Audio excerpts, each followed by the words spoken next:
तो फ्रिक्शन लगभग खत्म भी हो चुका था। एक दो चीजें और है, एक तो वो बता दूं। जैसे एक क्वेश्चन बेटा आता है इस तरह का कि एक ये स्मूथ प्लेन है,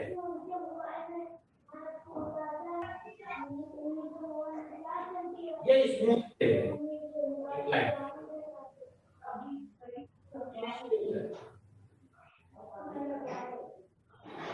इसे एक बॉडी अप टू बॉटम आती है और टी टाइम लेती है। दूसरा एक रफ प्लेन है,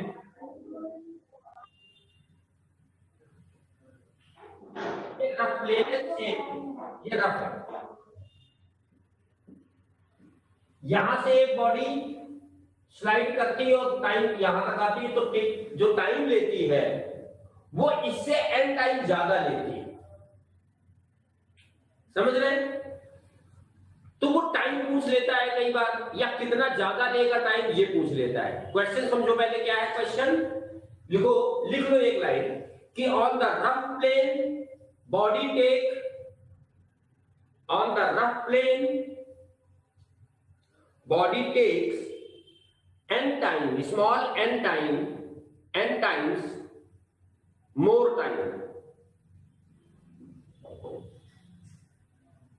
ठीक, अब देखो, ध्यान से देखो, बॉडी यहां से यहां तक आने में वो कह रहा है जो टाइम लेती है। मान लो ये डिस्टेंस s है, और बेटा स्मूथ सरफेस पे जब बॉडी आएगी तो बेसिकली कौन सा एक्सीलरेशन लग रहा होगा, तो वो लग रहा होगा mg sin थीटा, इधर लगेगा नॉर्मल रिएक्शन, ये mg cos थीटा, ये यानी कि एक्सीलरेशन होगा g sin theta smooth surface पे। अब यहां से आपने रिलीज किया तो ये s डिस्टेंस कवर कर रहा है, तो s is equal to ut plus half, a की जगह क्या रख देंगे g sin theta t square. तो बेटा t बराबर आ जाएगा under root 2s upon g sin theta. अब जब वो रफ सरफेस पे होगा तो भाई mg sin थीटा तो नीचे लगेगा, mg sin थीटा तो ये लगेगा, लेकिन एक फ्रिक्शनल फोर्स भी ऊपर लगने लगेगा। mg cos थीटा ये लग रहा है,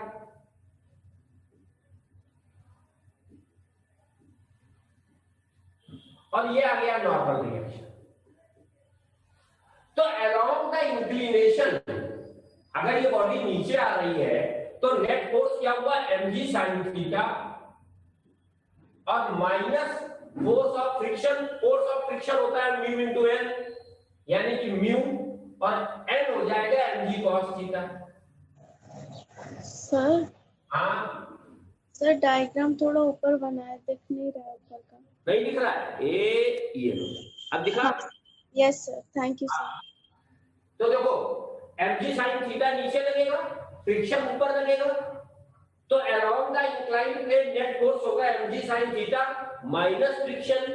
फ्रिक्शन क्या होगा, म्यू इंटू एन, एन बराबर mg cos थीटा बराबर ma, तो m कैंसिल हुआ, तो basically inclined, rough inclined plane पे जो एक्सीलरेशन है वो होगा g sin theta minus mu g cos theta.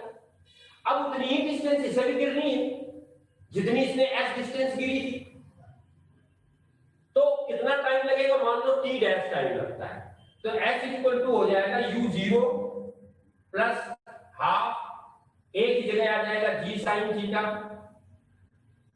Minus mu g cos theta into t या t1 का स्क्वायर। तो t1 यहां से बेटा आएगा under root 2s upon g sin theta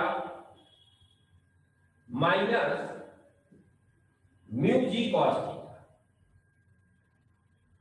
अब क्वेश्चन ने क्या कहा, क्वेश्चन ने कहा कि रफ सरफेस में वो n टाइम ज्यादा टाइम लेता है। यहां अगर वो t टाइम ले रहा है तो यहां n टाइम ज्यादा लेगा यानी कि T1 बराबर जो उसने दिया है वो n टाइम्स T दिया है। तो T1 की यहां वैल्यू रख लो, यहां रख लो T1 की वैल्यू, तो क्या आएगी under root 2s by g sine theta common ले ले, तो बचेगा क्या 1 माइनस म्यू जी, जी तो बाहर आ गया, tan theta 1 minus mu tan theta. ये बात क्लियर हुई बच्चों? भाई जवाब दो, ये बात क्लियर हुई है? Yes sir. ये उसने इक्वेशन दे रखी थी, ये कंडीशन दी थी क्वेश्चन में। अब दोनों तरफ का स्क्वायर कर लो, दोनों तरफ का जब हम स्क्वायर करेंगे, अच्छा यहां n भी है, दोनों तरफ का स्क्वायर करो तो क्या मिलेगा, अंडर रूट हटेगा, ये आएगा 2s by g sine theta 1 minus mu tan theta is equal to n square 2s upon g sine theta. तो बेटा जी साइन थीटा से जी साइन थीटा और 2s से 2s कट गया, तो n बराबर आया sir tan theta, sir tan theta होगा, सर cot थीटा होगा, भैया cos y, sir cos y Yes, sin हो sir. जाएगा ना, सर cos y sin हो जाएगा ना। हाँ हाँ कॉट, तो n स्क्वायर बराबर आया 1 upon 1 minus mu cot theta ना, बोलो। Yes, sir. और tan थीटा बराबर क्या होता है म्यू। Yes, sir. अब देखो इसको सॉल्व करो, अब क्या कैसे इसको सॉल्व करेंगे जल्दी से बताओ।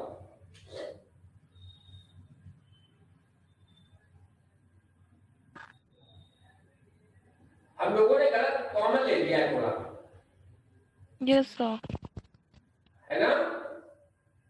तो जी cos थीटा लेंगे, तो जी साइन थीटा कॉमन लिया तो बचा 1 माइनस म्यू कॉट थीटा, बिल्कुल सही। 2s से 2s कैंसिल, जी से जी साइन थीटा से g sine theta cancel, n square बराबर आया 1 माइनस म्यू कॉट थीटा। अब अगर हम म्यू को रिप्लेस करें तब तो मामला गड़बड़ आ रहा है।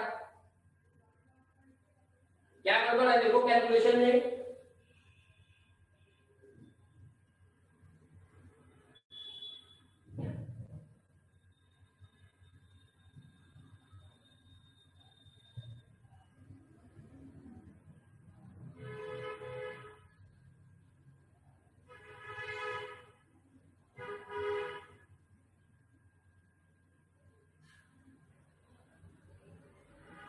n बराबर ये आया अपना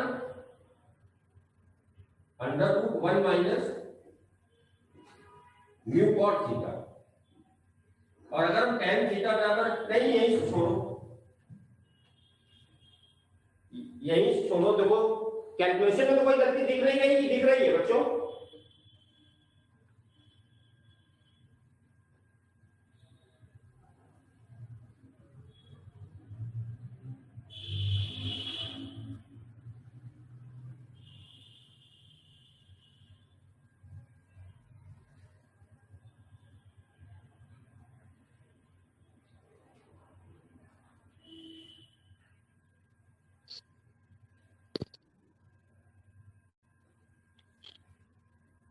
सर अगर हम लोग जी cos थीटा कॉमन ले लें तो, तो वही लग रहा है जी cos थीटा कॉमन लेना। हाँ ये सर अगर वो लेंगे ना तो n इक्वल्स टू आएगा रूट में म्यू अपॉन में रूट में म्यू स्क्वायर माइनस 1। हाँ, वो मेरे को यहाँ से गड़बड़ लग रही है, देखो यहाँ पर अगर हम जी cos थीटा कॉमन ले लें ज्यादा अच्छा रहेगा, क्योंकि वो फिर कैलकुलेशन अनडिफाइंड हो जा रहा है। यहाँ जी cos थीटा कॉमन लें, तो अगर हम जी cos थीटा कॉमन लेते हैं तो ये आएगा tan थीटा माइनस म्यू। अब स्क्वायर कर लो, तो जब स्क्वायर करेंगे तो आएगा 2s upon g cos theta tan theta minus mu is equal to n square 2s by g sine theta. 2s से 2s कैंसिल, g से g कैंसिल, ये ऊपर चला जाएगा, ये आ जाएगा 1 upon tan theta minus mu is equal to n square by tan theta. अब क्रॉस मल्टीप्लाई कर लो, क्रॉस मल्टीप्लाई करो तो tan theta is equal to n square tan theta minus mu n square. अब म्यू की जगह भी हम tan theta लिख लें, म्यू की जगह अगर हम tan थीटा लिख लें तो tan थीटा कॉमन आ जाएगा और ये बचेगा n स्क्वायर। नहीं, म्यू की जगह tan थीटा क्यों लिखे, म्यू दिया हुआ क्वेश्चन में, n स्क्वायर ही कॉमन ले लेना, यहां बना रहने दें। तो n स्क्वायर बराबर क्या आ जाएगा, tan theta upon tan theta minus mu. क्यों? Yes sir. ये आएगा। अब इसको और रिप्लेस कर सकते हो क्या? सर ये तो कॉट थीटा को भी 1/tan थीटा कर देने पर भी आ जाता। म्यू की वैल्यू ना डालते हम लोग। हाँ, ना करते तो भी यही आ जाता, tan मेरे थीटा सेटअप भी यही आ रहा था। यही आएगा n की वैल्यू। ठीक है ना, नोट करो।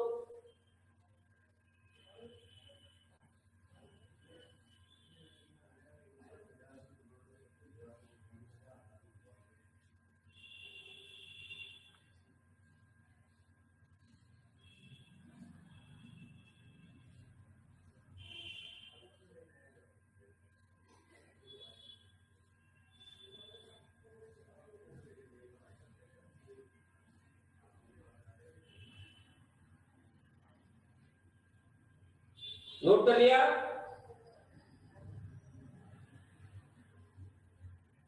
Yes sir. अच्छा, एंगल ऑफ रिपोज क्या होता है बच्चों?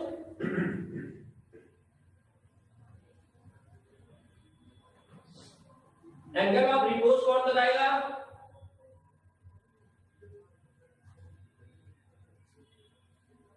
सर वो एंगल जिसपे बॉडी स्लिप ना करे, मतलब उसके स्लिप बाद करने पर है। बॉडी स्लिप करने लगे, वो मैक्सिमम एंगल, मतलब जैसे ये इंक्लाइंड प्लेन है तो वो कह रहा है कि वो मैक्सिमम एंगल जिसपे ये बॉडी स्लिप करने लगे, जस्ट स्लिप करने की टेंडेंसी में आ जाए, तो इसे हम कहते हैं एंगल ऑफ रिपोज। होगा क्या? अगर ये बॉडी mg है, ये नॉर्मल रिएक्शन है, ये mg cos थीटा हो जाएगा और ये mg sin थीटा, और ये बेटा फोर्स ऑफ फ्रिक्शन। तो बॉडी अगर जस्ट चलने की कंडीशन में है तो mg sin theta force of friction के बराबर होगा, और फोर्स ऑफ फ्रिक्शन होता है म्यू इंटू n, n बराबर है mg cos theta is equal to mg sin theta.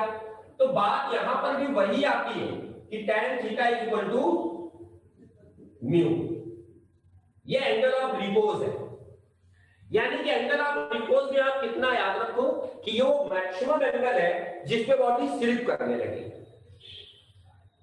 जल्दी से नोट करो, फिर देखो एक यूज बताते हैं इसका, जैसे हम लोग पढ़ लेते हैं लेकिन यूज नहीं करते हैं।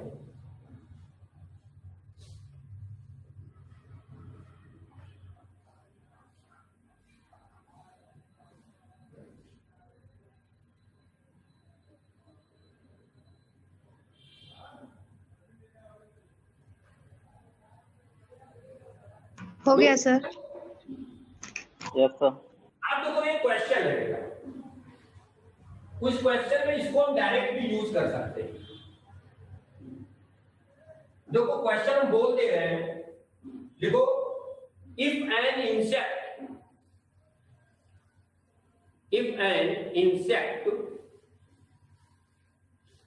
rises from the bottom of a bowl of radius r, if an insect rises from the bottom of a bowl of radius r, then maximum height rise by the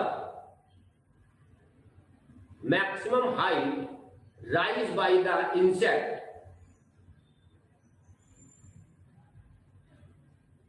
if the coefficient of friction between bowl and insect is mu. If the coefficient of friction between bowl and insect is mu. देखो क्या है question ये है कि ये bowl है, इसका radius उसने आर दे रखा है। अब कह रहा कोई एक कीड़ा, एक इंसेक्ट यहां से राइज करना शुरू करता है, तो वो मैक्सिमम कितनी हाइट तक राइज कर सकता है? तो मान लेते हैं कि मैक्सिमम यहां तक वो राइज कर सकता है, ये थीटा एंगल का। अगर देखो तुम लोग कैसे सॉल्व करते हो कि मैक्सिमम यहां तक सर राइज करेगा तो mg नीचे लगेगा, नॉर्मल रिएक्शन ये लगेगा, ये एंगल थीटा है तो ये एंगल भी थीटा हो जाएगा। mg का एक कंपोनेंट इधर आएगा mg cos थीटा और एक कंपोनेंट इधर आएगा mg sin थीटा। फिर आप कहोगे इसकी स्लिपिंग टेंडेंसी नीचे की तरफ है, ये स्लिप तो नीचे करेगा तो फोर्स ऑफ फ्रिक्शन आप बोलोगे ऊपर लगेगा। फिर आप बोलोगे कि अगर ये गिर नहीं रहा है, मैक्सिमम यहां तक आ सकता है, यहां रुक सकता है, तो आप कहोगे mg sin theta force of friction के बराबर होगा। और फोर्स ऑफ फ्रिक्शन होता है म्यू इंटू एन। एन किसके बराबर है? mg cos थीटा के। यानी कि mg sin theta is equal to mg cos theta, mg कर दिया तो tan थीटा बराबर म्यू। तो बेटा ये काम तो हम डायरेक्ट भी लिख सकते थे ना कि मैक्सिमम वो एंगल हो सकता है जिसको वो स्लिप कर दे। वो मैक्सिमम एंगल क्या है? ये स्टेप हम डायरेक्ट लिख सकते थे कि नहीं, ये करने की जरूरत थी हमें। भाई एंगल ऑफ रिपोज आपको यही तो बता रहा है ना कि मैक्सिमम एंगल जिस पे स्लिपिंग स्टार्ट हो जाए। Yes sir. तो हम कहते हैं ये मैक्सिमम यहां तक राइज कर सकता है, यहां के बाद ये स्लिप करने लगेगा। तो हम ये स्टेप डायरेक्ट लिख देना, ये इतना डायग्राम बनाने की क्या जरूरत है? tan थीटा बराबर म्यू। बोलो बच्चों। Yes sir. Yes sir. अब हमने मान लिया कि ये हाइट y है। अगर ये हाइट y है और बाउल का रेडियस r है तो ये तो r होगा, ये रेडियस है ना। Yes sir. तो ये क्या आ जाएगा? Under root r square minus y square आएगा कि नहीं? बोलो। Yes sir. तो अगर हम tan थीटा की वैल्यू लिख ले तो perpendicular upon base, perpendicular upon base यानी कि ये आ गया अंडर रूट tan थीटा आएगा under root r square minus y square upon base है y is equal to mu. दोनों तरफ का स्क्वायर कर लो। जब हम स्क्वायर करेंगे तो ये आएगा r square minus y square is equal to mu square y square. y square एक तरफ ले जाओ तो r स्क्वायर बराबर आ गया y स्क्वायर कॉमन ले ले 1 प्लस म्यू स्क्वायर। तो y बराबर अपने पास आ गया r upon under root 1 plus mu square. ये y आया। तो कितनी हाइट राइज करेगा ये h निकालना है।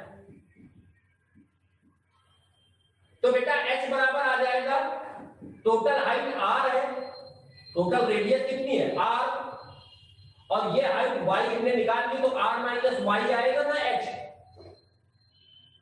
Yes sir.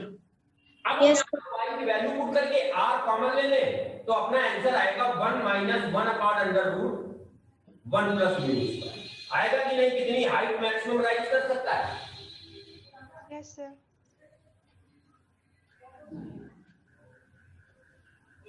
कोई doubt? No sir. Maximum height rises by the insect. आ गया क्वेश्चन।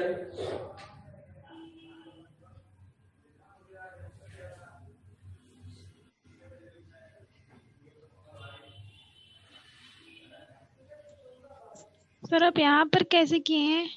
कहाँ पे? Sir under root R square minus Y square upon Y equal to mu लिखे हैं।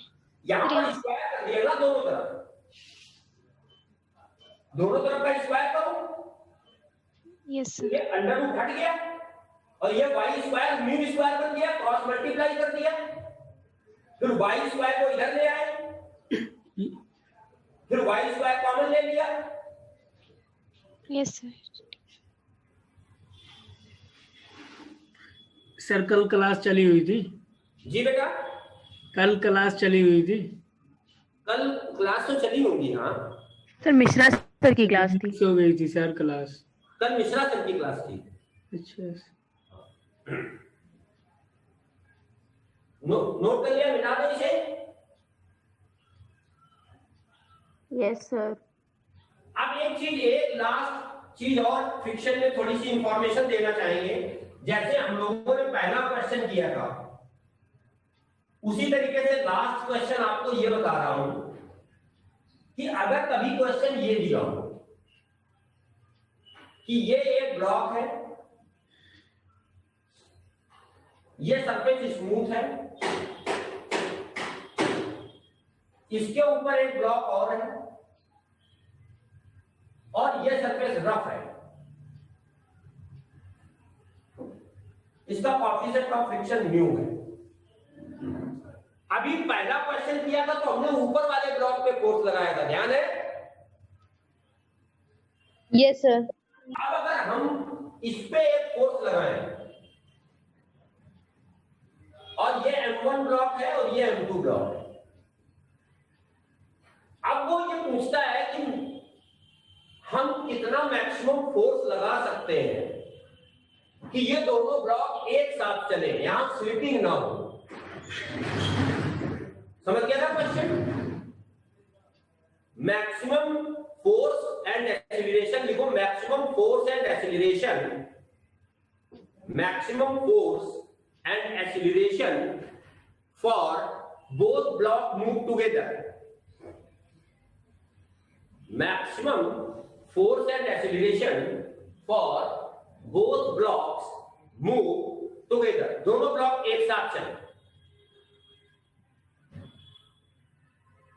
तो ध्यान दो, पहले बहुत ध्यान से सुनना भाई। एक चीज है, ये दोनों ब्लॉक एक साथ चल रहे हैं, तुम यहां पर फोर्स लगा रहे हो, यहां पर फोर्स लगा रहे हो, यानी कि नीचे वाला प्लेटफॉर्म एक्सीलरेट हो रहा होगा। Yes sir.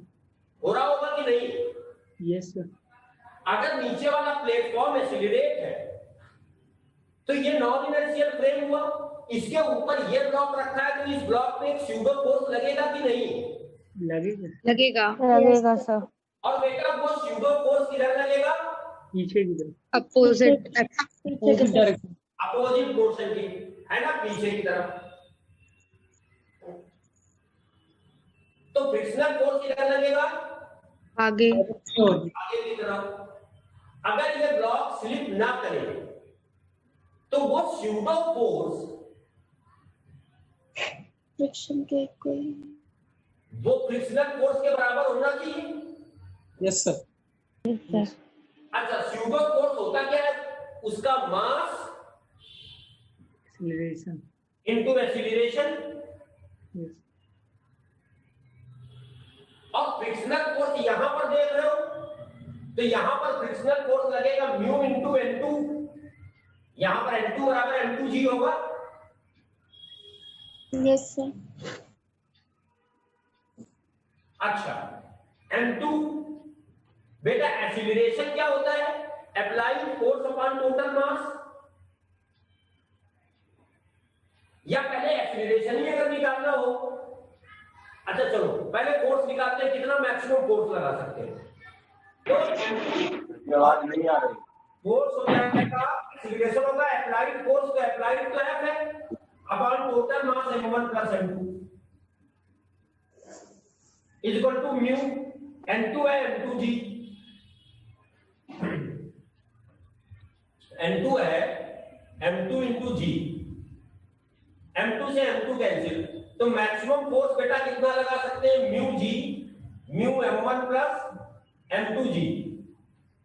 मैक्सिमम फोर्स है इस फोर्स में ये दोनों ब्लॉक एक साथ चलेंगे। अगर तुम इतना फोर्स लगाओगे, F की वैल्यू है mu m1 plus m2 into जी, अगर आप इतना फोर्स लगाओगे तो ये दोनों ब्लॉक एक साथ चलेंगे। कोई डाउट? No sir. अच्छा, ये नो सर। पूछा गया, पूछा मैक्सिमम एक्सीलरेशन।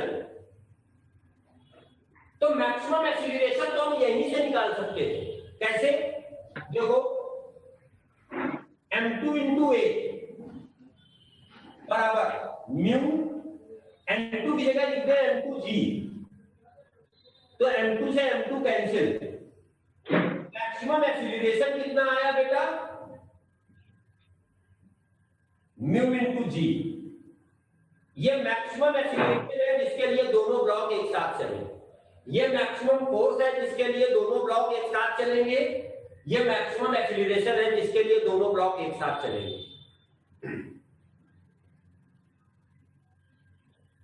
नोट करो फटाक से। सर हो गया। हो गया। अब बेटा अगर तुमसे हम थोड़ा और अलग से होते, तुमसे ये पूछे कि ये दोनों ब्लॉक अगर एक साथ नहीं चल रहे हैं तो ऊपर वाले ब्लॉक का एक्सीलरेशन कितना होगा और नीचे वाले ब्लॉक का एक्सीलरेशन कितना होगा?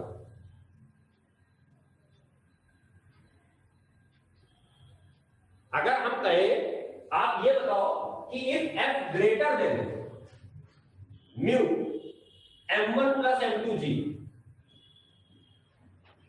अगर ये F इससे बड़ा हो जाए तो ऊपर वाले ब्लॉक का एक्सीलरेशन बताओ और नीचे वाले ब्लॉक का एक्सीलरेशन बताओ। सर A2 होगा म्यू जी और A1 होगा sir F minus mu m2 g upon m1। Very good बेटा, वेरी गुड, बहुत अच्छे। देखो बेटा, इन्होंने बताया कि अगर F की वैल्यू इससे बड़ी हो जाए तो भी ऊपर वाले ब्लॉक का एक्सीलरेशन, ऊपर वाले ब्लॉक का एक्सीलरेशन बेटा इतना ही रहेगा, A2 म्यू जी। अब नीचे वाले ब्लॉक में देखो, यहां तो फ्रिक्शन लगेगा नहीं, लेकिन नीचे वाला ब्लॉक आगे जा रहा है तो यहां पर फ्रिक्शन पीछे लगेगा, तो नीचे वाले ब्लॉक पे फोर्स आ जाएगा F minus mu m2 g is equal to m1a। तो A1 की वैल्यू बेटा तब आएगी F minus mu m2 g upon m1। फटाक से नोट करो ये दोनों कंडीशन, फटाक से नोट करो बेटा ये दोनों कंडीशन। हो गया सर। हो गया। तो बेटा अब इस टॉपिक के क्वेश्चन लगाओ। इस टॉपिक की एक तुम्हें पीडीएफ मिल गई थी ना? Yes sir. Yes sir. Work power energy की भी कोई पीडीएफ मिली कि नहीं मिली? No sir. No sir. अच्छा चलो जल्दी आपको 2 पीडीएफ दूंगा, एक दूंगा एग्जाम्पलर, एनसीईआरटी एग्जाम्पलर, आज ही मिल जाएगी वो, और एक और है थोड़ा सा और अच्छी। तो आज स्टार्ट करते हैं बच्चों वर्क पावर एनर्जी।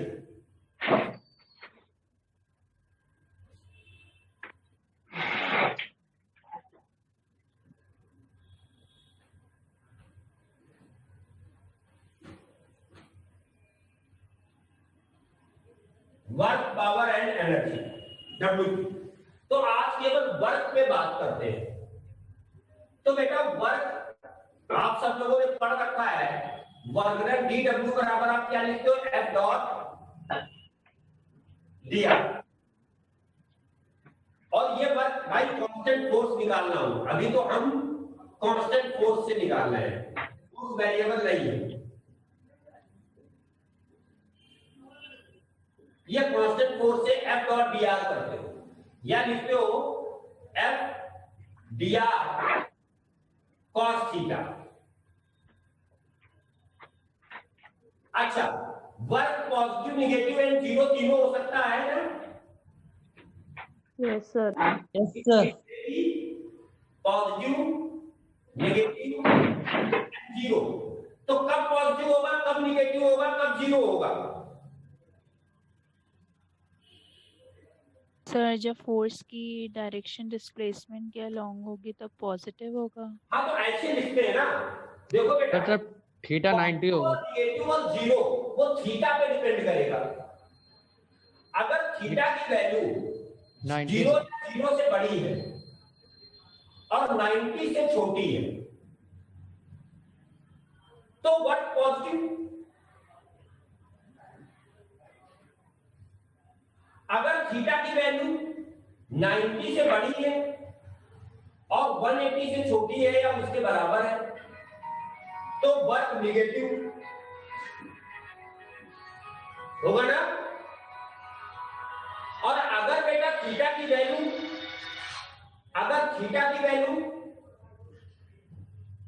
90 है तो वर्क जीरो,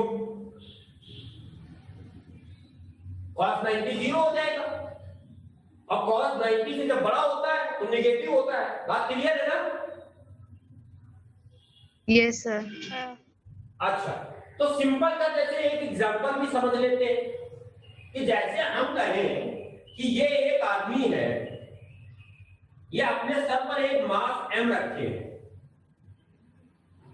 और ये आगे की तरफ जा रहा है तो वर्क डन बाय ग्रेविटी क्या होगा? Work done by zero. बिल्कुल सही। देखो ग्रेविटी नीचे लग रही होगी, ऐसे जा रहा है, एंगल 90 डिग्री, थीटा अगर 90 तो work done by gravity zero. Work done by normal reaction वो भी zero.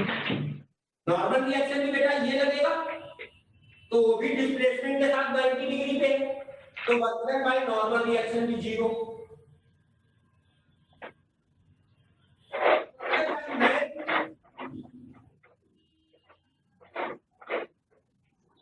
Work done by man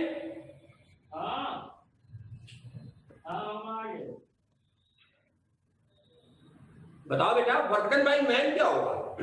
zero. नहीं बेटा, पॉजिटिव पॉजिटिव, बिल्कुल सही। पॉजिटिव होगा। क्योंकि मैन को फोर्स नहीं लगा होगा ना चलने के लिए। Yes sir. तो work done by man positive. अभी बहुत सारे क्वेश्चन कर रहे हैं, बहुत आराम से नोट करो, चैप्टर को बहुत आराम से कूल टाइप पढ़ो। इस चैप्टर को ऐसे हवा में पढ़ते हैं सब लोग कि वर्क एनर्जी थ्योरम पढ़ लिया और ये वो हो गया। Yes sir. बता दे बेटा। Yes yes sir. अभी एक छोटे छोटे एग्जांपल से शुरू करते हैं, ठीक ठीक करेंगे। पहले इसी पर तरीके के और क्वेश्चन पूछते हैं। जैसे बेटा ये एक स्प्रिंग है, अब इस स्प्रिंग पर एक F फोर्स लगा के हमने X खींच दिया तो work done bye spring force क्या होगा? वर्क डन बाय स्प्रिंग क्या होगा? नेगेटिव। नेगेटिव। क्योंकि स्प्रिंग तो इधर का yes sir. Yes sir. Negative. अब वर्क डन बाय फोर्स क्या होगा? पॉजिटिव होगा ना? Yes sir. Yes sir. Yes sir. Yes sir. अच्छा फिर एक चीज, जैसे एक ब्लॉक है ये 10 kg का, इसमें फोर्स लगा रहे बेटा 150 न्यूटन का और यहाँ पर कोएफिशिएंट ऑफ फ्रिक्शन है 0.1। चलो बताओ वर्क डन बाय फोर्स, अगर ये ब्लॉक 2 मीटर डिस्प्लेस करे तो work done by force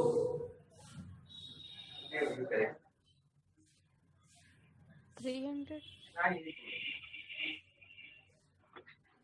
mu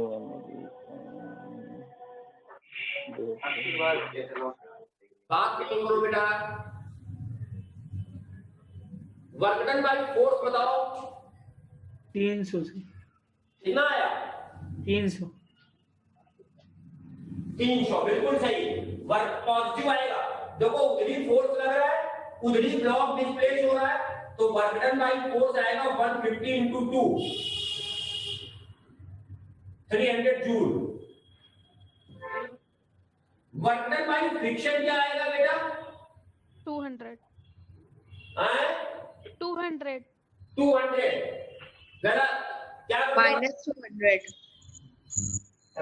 200 minus 200 minus 200 जब ये ब्लॉक आगे जाएगा तो फोर्स ऑफ फ्रिक्शन पीछे लगेगा, तो डिस्प्लेसमेंट और फ्रिक्शन के बीच का अंतर है 180, तो वर्क निगेटिव आ जाएगा ना। F ds cos 180 आप लिखोगे तो वर्क आएगा निगेटिव, cos 180 माइनस होता है।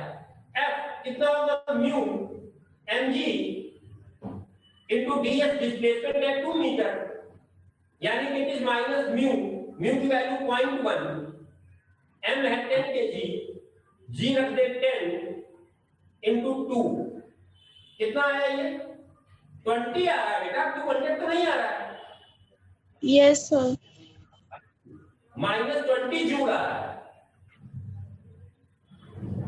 सर म्यू बराबर 1 है कि 0.1 है सर? 10 सर म्यू 1 लिखा आपने। म्यू 1 लिखा है सर। म्यू 1 लिखे ना सर? म्यू 0.1 सर दिख नहीं रहा। अच्छा चलो कोई बात नहीं बेटा। तो ये 20 जूल आया। अगर टोटल वर्क पूछा जाए तो क्या करेंगे? दोनों को जोड़ देंगे। वर्क डन तो स्केलर क्वांटिटी है ना, नेट वर्क डन कितना आएगा फिर? 300 माइनस 20 यानी कि 280 जूल। नेट वर्क डन कितना आएगा? 280 जूल आएगा कि नहीं? बोलो। yes sir yes sir. मेरे को एक चीज बताओ, वर्क डन बाय फ्रिक्शन हमेशा पॉजिटिव होगा या हमेशा निगेटिव होगा? no sir no double block वाले भी नहीं, डबल ब्लॉक वाले भी नहीं होगा। डबल ब्लॉक प्रॉब्लम में नहीं होगा डबल ब्लॉक वाले प्रॉब्लम में सर, नहीं होगा निगेटिव। कब नहीं होगा? और वो मोशन को सपोर्ट करेगा। जैसे जैसे अब देखो ऐसे डबल ब्लॉक हम बना रहे हैं,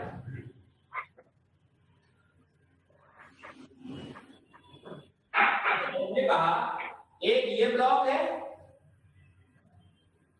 नीचे और एक ये ब्लॉक है, दोनों रफ सरफेस है।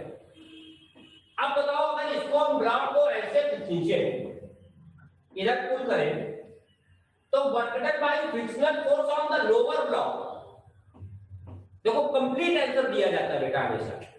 Work done by friction on the lower block positive होगा या निगेटिव?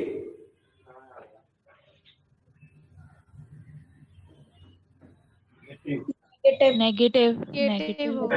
होगा क्योंकि लोअर ब्लॉक तो आगे जाएगा तो लोअर ब्लॉक में तो फ्रिक्शन पीछे लगेगा ना। Yes sir. तो work done by friction on lower block वो तो निगेटिव होगा। अब देखो अगर ये ब्लॉक आगे जा रहा है तो इसमें स्यूडो फोर्स पीछे लगेगा।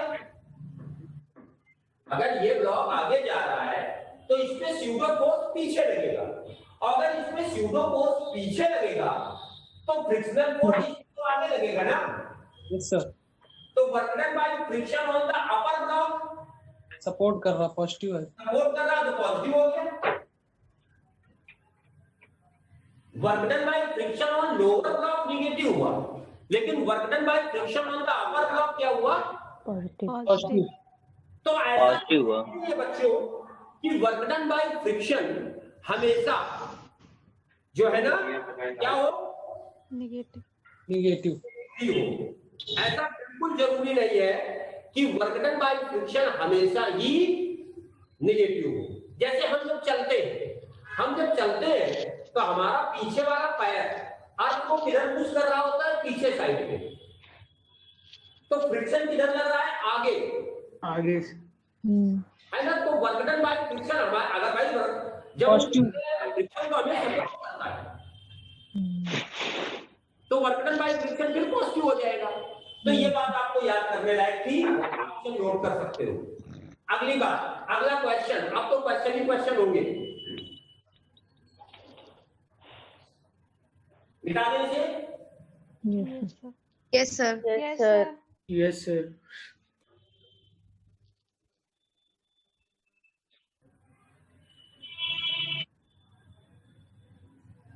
देखो बच्चों, एक क्वेश्चन है कि कोई भी एक 10 kg का ब्लॉक है,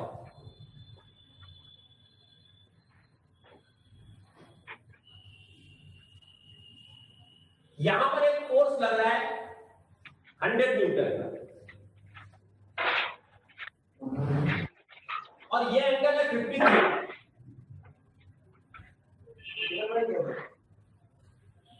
वर्क डन बाय फोर्स बताना है, वर्क डन बाय फोर्स बताना है अपने को। लिखो work done by force,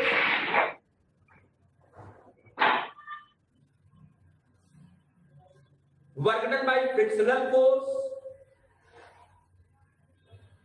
work done by normal reaction,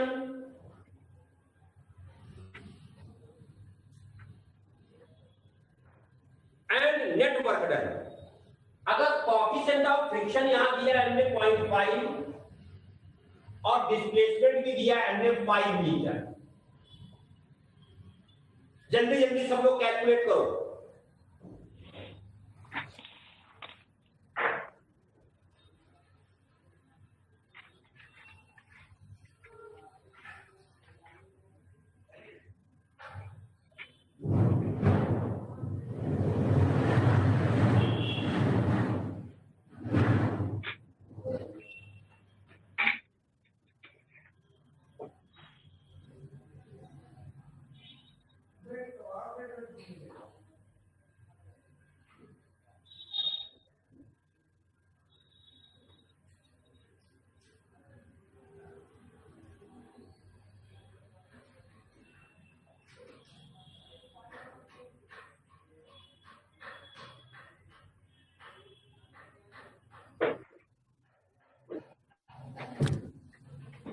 जल्दी जल्दी बताओ भाई।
कितना आंसर आया? So work done by force है 300 plus 300 Newton Work done by force is plus 300. Work done by friction by friction minus 50 minus 150. अब देखते देखते वर्क डन बाय फोर्स, यानी कि 100 cos 53 फोर्स है यहाँ पे और 100 sin 53 यहाँ है। mg ये लग रहा है और नॉर्मल रिएक्शन ये लग रहा है, ठीक, और फ्रिक्शन ये लग रहा है। बस अब सारे काम हम लोग करते हैं। जब वो कह रहा है वर्क डन बाय फोर्स, तो फोर्स तो पुलिंग फोर्स यही है ना केवल, तो वर्क डन बाय फोर्स जब निकालोगे यस सर। तो आएगा फोर्स 100 cos 53 इनटू डिस्प्लेसमेंट कितना है 5 मीटर, cos 53 3/5 इनटू 5 यानी कि 300 joule. 300 work done by normal reaction बच्चों 0, yes sir. Work done by gravity भी 0। 0। हाँ, नॉर्मल रिएक्शन की वैल्यू अगर निकालो तो नॉर्मल रिएक्शन आएगा 100 cos mg sin sin 100 sin 53। अच्छा, जरूरत क्यों पड़ी? क्योंकि वर्क डन बाय फ्रिक्शन निकालना है तो नॉर्मल रिएक्शन की जरूरत पड़ेगी, यानी कि 100 10 into 10 minus 100 sin 53 4/5, यानी कि ये 20 80, यानी कि आ गया नॉर्मल रिएक्शन 20। अब work done by friction, friction लग रहा है पीछे, डिस्प्लेसमेंट है आगे, वर्क हो गया नेगेटिव, माइनस एफ इंटू 5 मीटर। एफ होता है mu into N into 5, mu दिया है 0.5, एन आया 20 इंटू 5, कितना आ गया?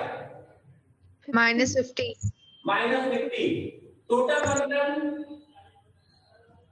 300 +0 +0 -50, यानी कि आंसर कितना आया?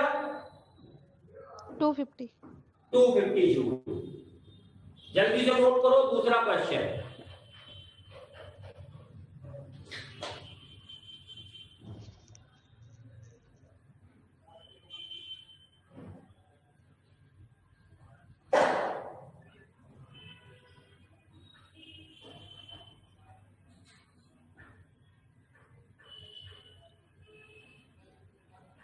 हो गया सर। हो गया। लिखो बेटा दूसरा क्वेश्चन लिखो। If a body pushed, if a body pushed through 5 metre,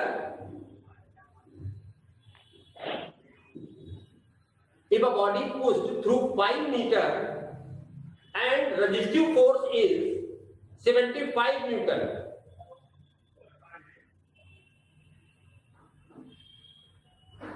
then find out work done by force, work done by resistive force. Sir resistive force, sir फिर से एक बार बोल दीजिए। If body pushed by 5 meter, 5 Newton, then find out work done by force and work done by resistive force. Sir resistive force क्या होता है? हमने नहीं बताया, इसीलिए तो क्वेश्चन दिया है।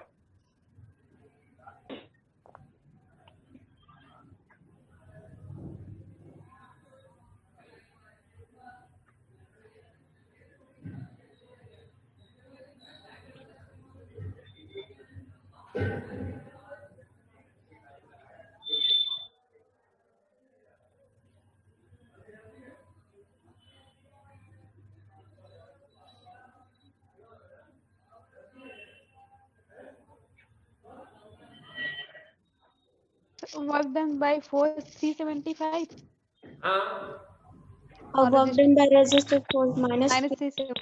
हाँ भैया, बिल्कुल जब बॉडी को पुश कर रहे हो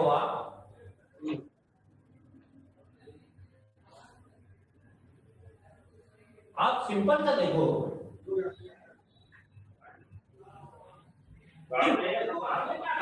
कि बॉडी को पुश किया, तो अगर बॉडी को जस्ट आप पुश कर रहे हो तो जितना फोर्स अप्लाई कर रहे हो तो उतना ही फ्रिक्शन लग रहा होगा। बॉडी को पुश कर रहे हो तो जितना अप्लाई करोगे उतना ही, तो work done by force positive हो जाएगा और work done by friction negative होगा, नेट वर्क डन 0 हो जाएगा। सर जब पुश करेंगे तो सर इस एरो की डायरेक्शन तो इधर होनी चाहिए। इसकी सर पुश करेंगे तो सर आगे जाना चाहिए। लो, ये यहां से पुश कर रहे हैं तो फ्रिक्शन ये लग रहा है। ठीक। अब एक और क्वेश्चन बच्चों,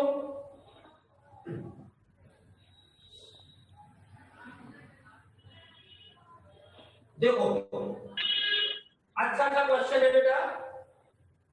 एक इंक्लाइंड प्लेन है।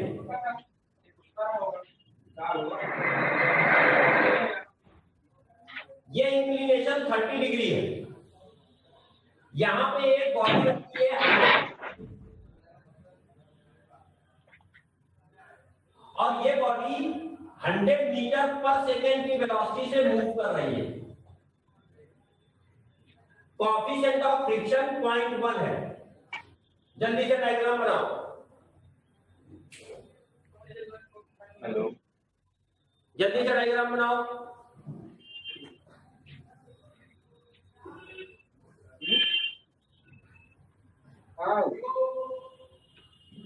बन गया सर। हाँ लिखो, find out work done in 2 second. Find out work done in 2 second by the normal reaction, by the gravity, and by applied force to rise it. By applied force to rise it. इसको चढ़ाने के लिए। Sir find gravity के बाद फिर से बोल दीजिए। ग्रेविटी के बाद by applied force to raise it.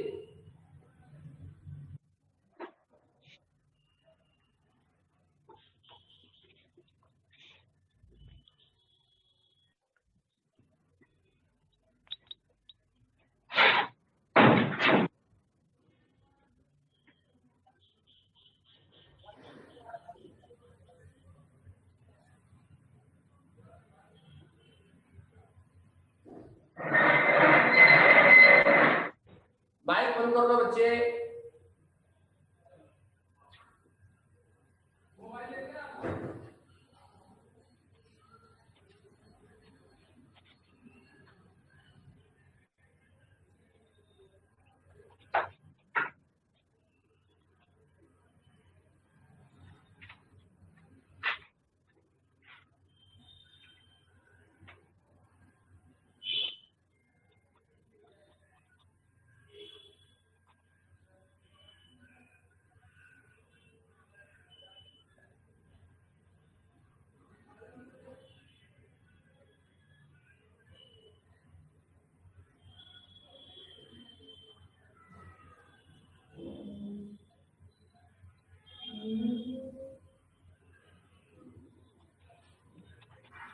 देखो क्या आएगा भाई, ये बेटा डायनेमिक इक्विलिब्रियम का क्वेश्चन है एक तरीके से। डायनेमिक इक्विलिब्रियम है ये। ध्यान से देखो,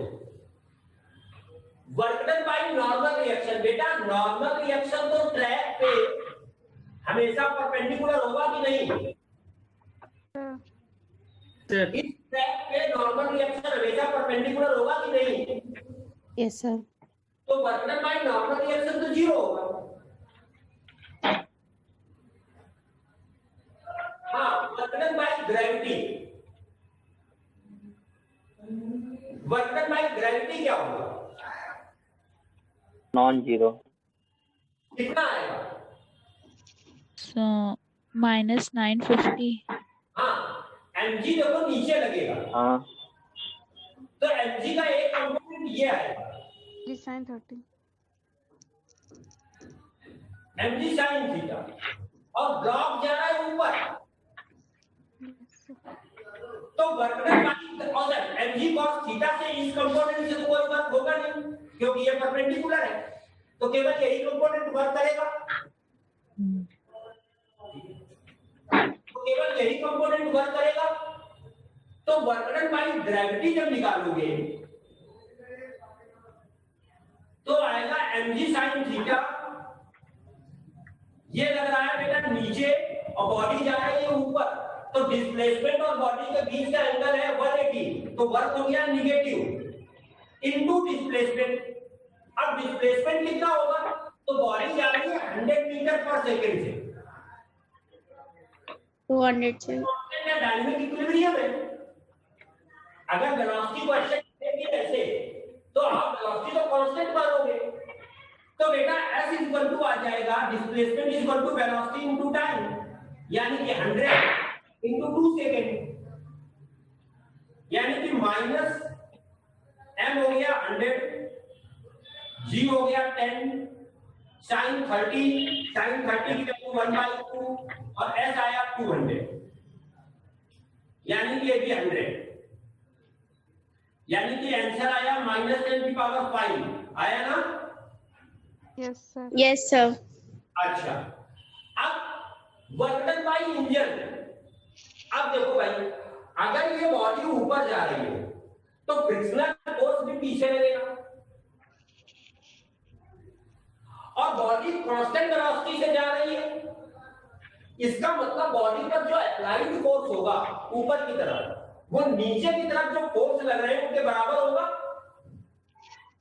यस सर। Yes, sir.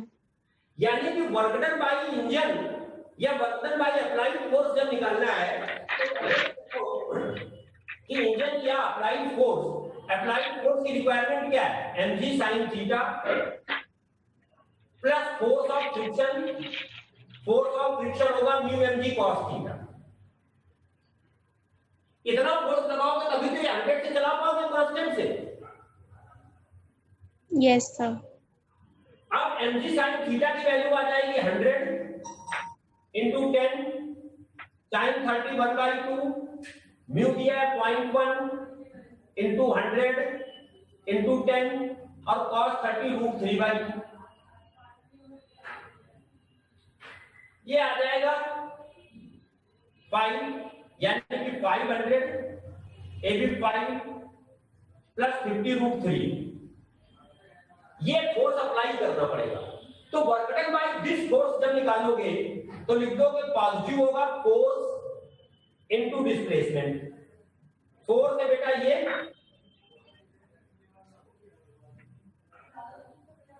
और डिस्प्लेसमेंट है 200। बोलो को जाओ, No, sir. नोट करो फटाक से अगला क्वेश्चन।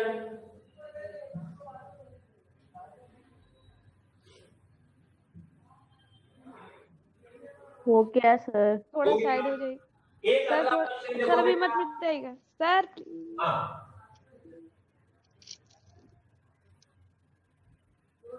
हो गया सर।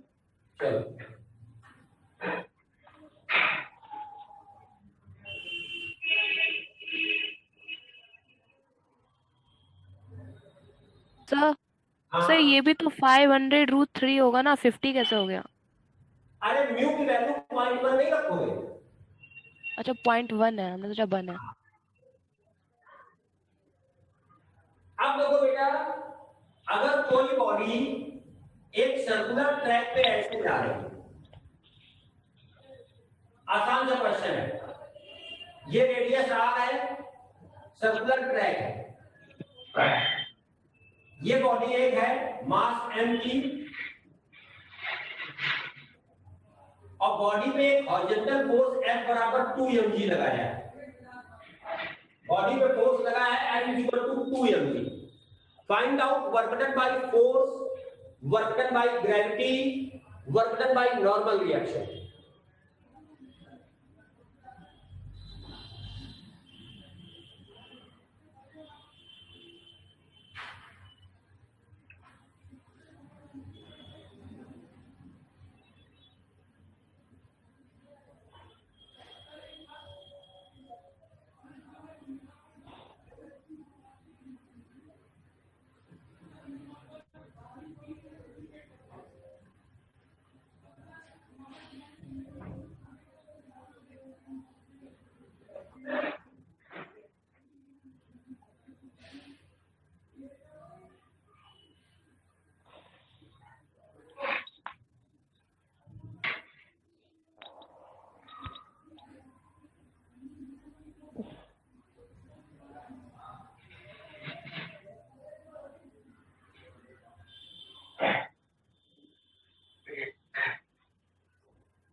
अब तक आ जाना चाहिए तो भैया।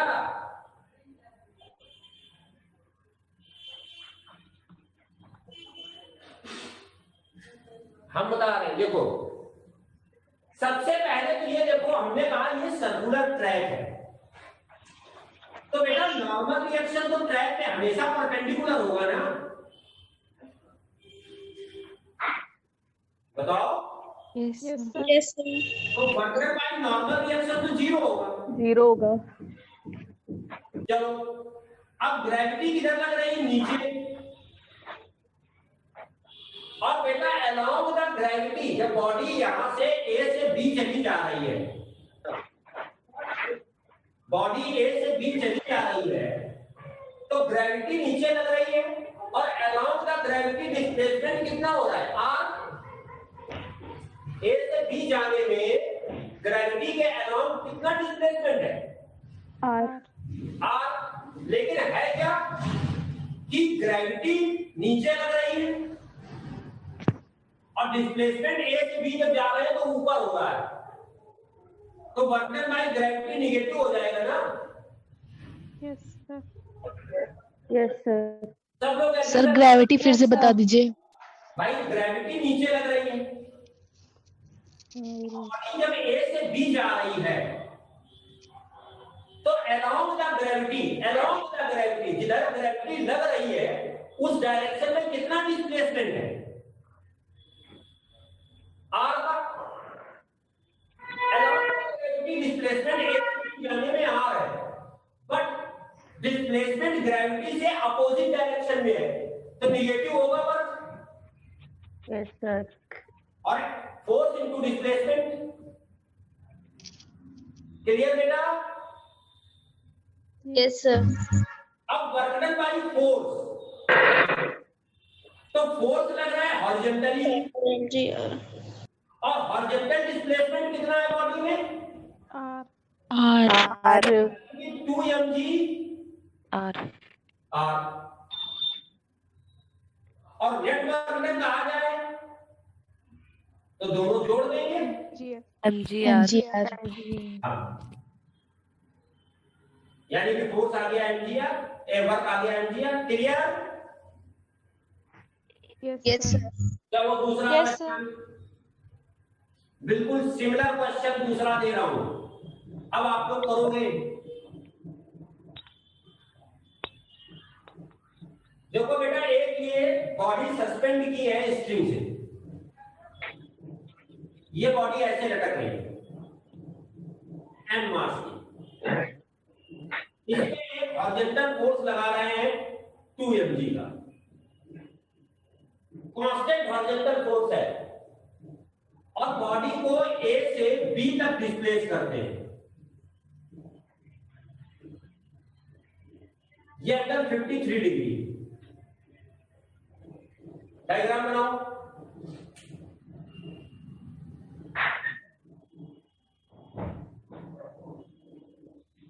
Find out work done by gravity, work done by force, work done by tension.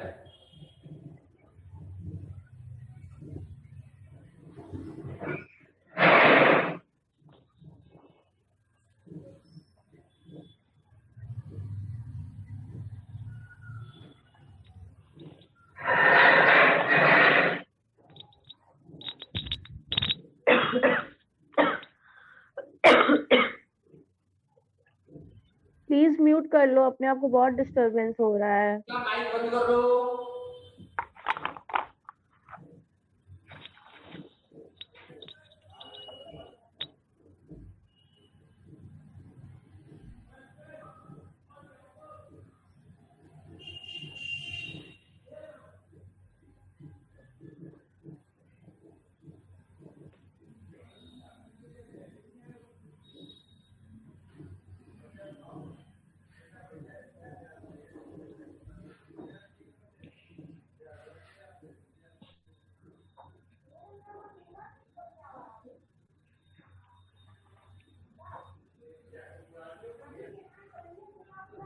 Sir sir work done by gravity होगा -2 mg L/5।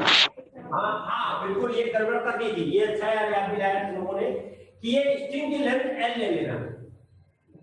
हाँ, वर्क डन बाय ग्रेविटी बताया -2 mgl/5 हाँ ठीक, और फोर्स +8 mgl/5 ठीक, और सर टेंशन का 0। Very good Ishita, बिल्कुल अच्छा। देखो इधर बेटा, जब ये पार्टिकल ऐसे मूव करके जाएगा तो टेंशन तो पाथ में हमेशा परपेंडिकुलर होगा, तो वर्क डन बाय टेंशन तो आप 0 लिख लो, कोई टेंशन नहीं। अब वर्क डन बाय ग्रेविटी, तो ग्रेविटी नीचे लग रही है mg, वर्टिकल नीचे लग रही है, ग्रेविटी वर्टिकल नीचे लग रही है, बॉडी ए से बी गई, तो वर्टिकल डिस्प्लेसमेंट बॉडी में ये 1/y, तो जब y डिस्प्लेसमेंट हुआ तो वर्क डन क्या होगा, तो वर्क डन बाय ग्रेविटी जब निकालोगे तो फोर्स तो है mg और वर्टिकल डाउनवर्ड है और डिस्प्लेसमेंट हो रहा है वर्टिकल अप, तो निगेटिव, और फोर्स का डिस्प्लेसमेंट रहा है y। अब y निकालना है, देखो ये टोटल लेंथ L है और अगर हम ये ट्रायंगल लिखे OCB, अगर हम ट्रायंगल लिखे OCB तो sin 50 cos 53 बराबर होगा OC अपॉन हाइपोटेन्यूज। हाइपोटेन्यूज को length of the string L दे रखी, तो OC की वैल्यू आ गई L cos 53, cos 53 3/5 यानी कि 3L/5। तो जब y निकालोगे तो टोटल है L और इतना है 3L/5, तो y कितना आ गया L माइनस 3L/5, कितना बनेगा ये 2L/5, 2/5 mgl। ये आया वर्क डन बाय ग्रेविटी। अब वर्क डन बाय फोर्स, तो फोर्स लग रहा है हॉरिजॉन्टल और हॉरिजॉन्टल डिस्प्लेसमेंट कितना है BC। भाई ग्रेविटी वर्टिकल ना, तो वर्टिकल डिस्प्लेसमेंट देगा, फोर्स हॉरिजॉन्टल है तो हॉरिजॉन्टल डिस्प्लेसमेंट, तो जिधर डिस्प्लेस फोर्स है उधर ही डिस्प्लेसमेंट है, तो वर्क होगा पॉजिटिव और इनटू डिस्प्लेसमेंट x। अब x कितना निकलेगा, तो अगर sin 53 लिखे तो sin थीटा होता है परपेंडिकुलर अपॉन हाइपोटेन्यूज। परपेंडिकुलर कितना है x और हाइपोटेन्यूज कितना है L, तो x बराबर आया L sin 53 और sin 53 4/5 यानी कि ये आ गया 4L/5, तो वर्क डन बाय फोर्स आया 2 mg इंटू x है 4L/5 यानी कि आंसर आया 8 mg L/5 और ये नेगेटिव होगा, ये वाला वर्क नेगेटिव और ये वाला वर्क पॉजिटिव। अगर टोटल वर्क पूछता तो क्या करते, नेट वर्क डन क्या करते, work done by force plus work done by gravity. बोलो यस सर। कोई डाउट किसी को? No sir. आप प्रतीक बोलो बेटा। Yes, sir. कोई डाउट? No, sir. चलो अगला क्वेश्चन देखते हैं।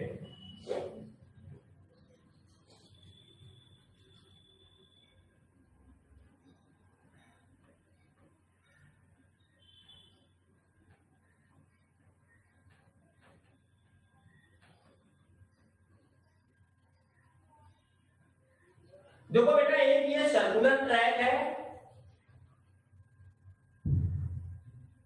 और एक बॉडी को यहां से ए से, बॉडी का मास m है, ए से और बॉडी को बी तक ले जाते हैं, ए से बी तक ले गए, ये एंगल 60 डिग्री है।